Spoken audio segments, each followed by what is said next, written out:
আজকে খানা দানা হচ্ছে পোলাও, পোলাও রান্না হচ্ছে। এখন একটু পোলাও রান্না করে নিব। আর মুরগির মাংস রান্না করছি আলু দিয়ে, ঝোল দিয়ে।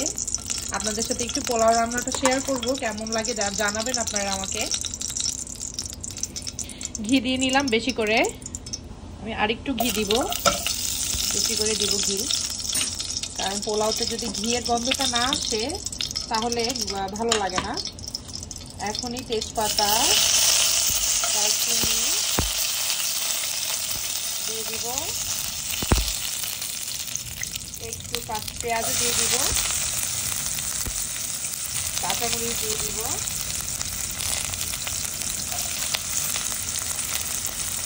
আমি এভাবেই রান্না করি ঝটপট করে, পোলাও খুব ইজি রান্না করলে। অনেকে তেলও দেয়, আমিও একটু তেলও দেওয়ার ইচ্ছা আছে, দেখি।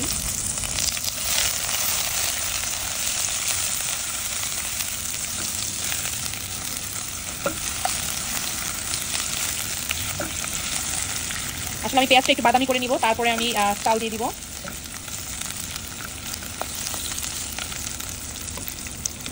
আর এখনই আদা রসুন দিয়ে দিব, একটু আদা রসুন দিয়ে দিব।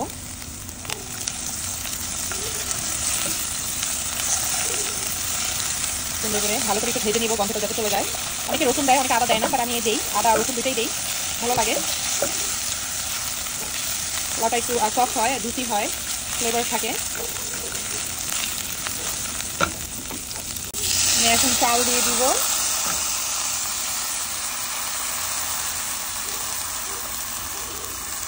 পোলাওটা ভালো করে ধুয়ে এরকম একটা খাঁচির মধ্যে একটু সুন্দর মানে ঝরায় রাখতে হয়। নেড়ে দিব। আমি কিন্তু এখনো কোনো দেই নাই, কি জানি বলে, কোনো লবণ দেই নাই। ভালো করে ভাজবো, তারপরে চুলার আঁচ কমানো আছে। সুন্দর একটা গন্ধ বের হয়ে গেছে অলরেডি দেওয়ার সাথে সাথে। রবিবার হলেই একটু ভালো খেতে মন চায়। আমার ছেলে ঘুমাই গেছে, ও পোলাও আর মুরগির মাংসের আলু দিয়ে, ঝোল দিয়ে খেতে খুব ভালো পছন্দ করে। তার জন্য ভাবলাম রান্না করে ফেলি, ঘুম থেকে উঠলেই খাবো। অনেকে দুধ দেয়, বাট আমি মনে হয় আজকে কোনো দুধ দিব না, গরম পানি দিব। এটাকে কষানো হয়েছে, এখন একটু পানি দিয়ে দিব। গরম পানি দিয়ে দিব বেশি করে, কারণ আমার এটা পুরানো চাল। গরম পানি দিয়ে দিছি, এই যে। এখনই লবণ দিয়ে দিব।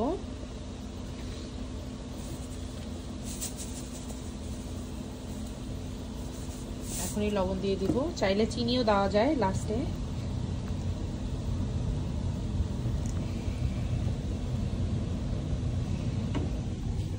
আর ঠিক এই মুহূর্তে এখন আর একটু ঘি দিয়ে দিব। আমি এভাবে দিয়ে দিই, পানির মধ্যে মিক্স করে দিয়ে একদম হয়ে যায়, এর মিক্স হয়ে যায়।